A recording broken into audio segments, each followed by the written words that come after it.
4 dagen later arriveert uit Jakarta op Kemayoran Sharifuddin, de leider der Indonesische delegatie, met enige ministers, onder wie Haji Agus Salim en andere republikeinse autoriteiten, voor de ondertekening van de wapenstilstandsovereenkomst.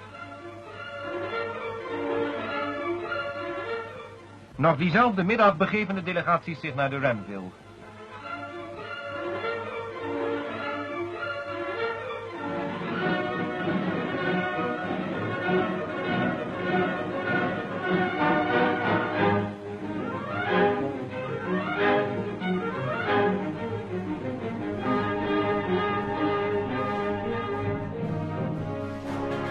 Amir Sarifuddin, Perdana Menteri kedua Indonesia itu terpaksa meletakkan jabatannya setelah menaikkan Perjanjian Ranville. Perjanjian Ranville pada Januari 1948 itu menjadi latar belakang kejatuhan Amir Sarifuddin. Dia dianggap gagal dalam perundingan itu sehingga merugikan bangsa Indonesia karena berdampak pada penarikan pasukan tentara di sejumlah wilayah yang tak mau dilepaskan Belanda sebelum terbentuk Republik Indonesia Serikat. Dalam perjanjian itu, Belanda hanya mengakui Jawa Tengah, Yogyakarta, dan Sumatera sebagai bagian dari wilayah Republik Indonesia. Selain itu, perjanjian ini juga menyepakati garis demarkasi yang memisahkan wilayah Indonesia dengan daerah pendudukan Belanda. Kesepakatan dalam perjanjian tersebut dianggap merugikan kedudukan Indonesia. Banyak pihak termasuk partai-partai pendukung di kabinetnya sendiri seperti Masyumi dan PNI mengutuk keras Amir Sarifuddin selaku ketua delegasi. Mereka menarik dukungannya dan menarik mundur menteri-menterinya.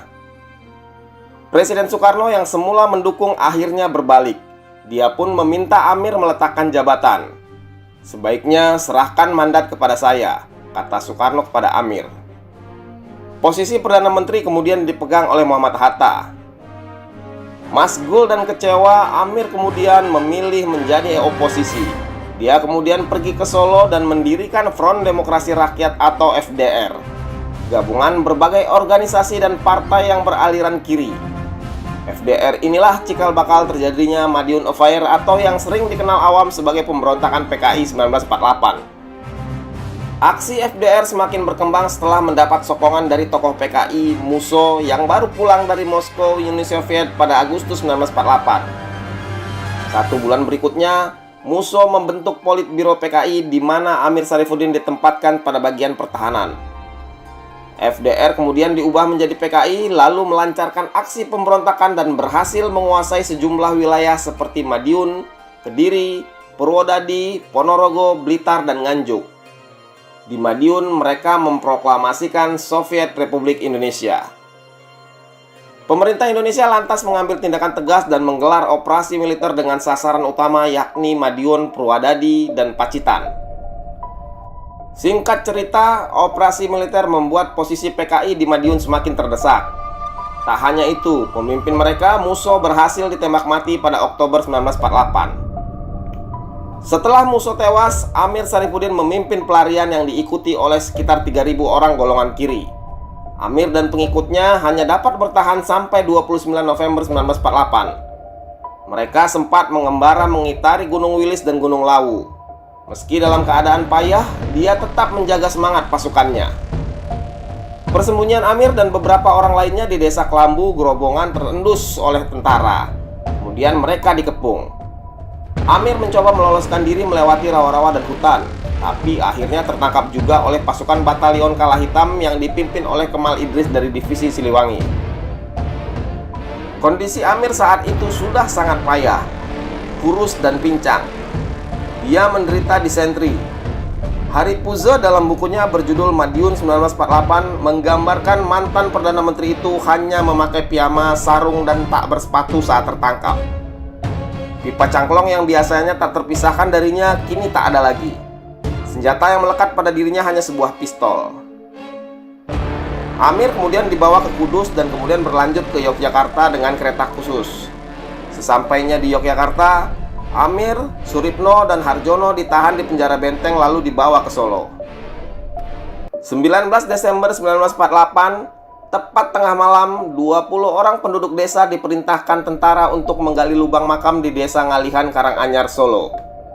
Lubang itu disiapkan untuk Amir dan 10 orang pengikutnya, yakni Maruto Darusman, Kolonel Djoko Sujono, Suripno, Oi Gue Hwat, Sarjono, Harjono, Soekarno, Katam Hadi, Rono Marsono, dan D. Mangku. Menjelang eksekusi, Amir sempat berbincang dengan eksekutornya dari polisi militer itu.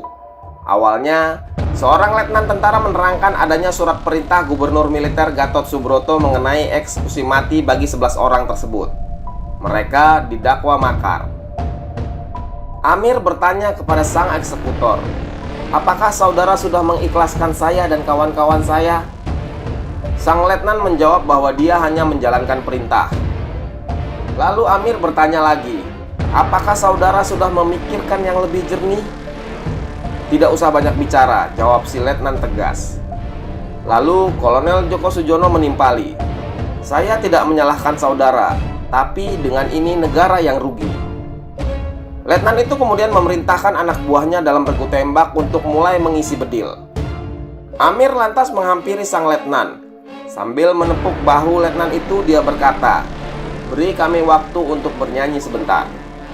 Sang letnan memenuhi permintaan tersebut. Sebelum bernyanyi, mereka menulis surat atas usul yang dilontarkan pertama kali oleh Suripno.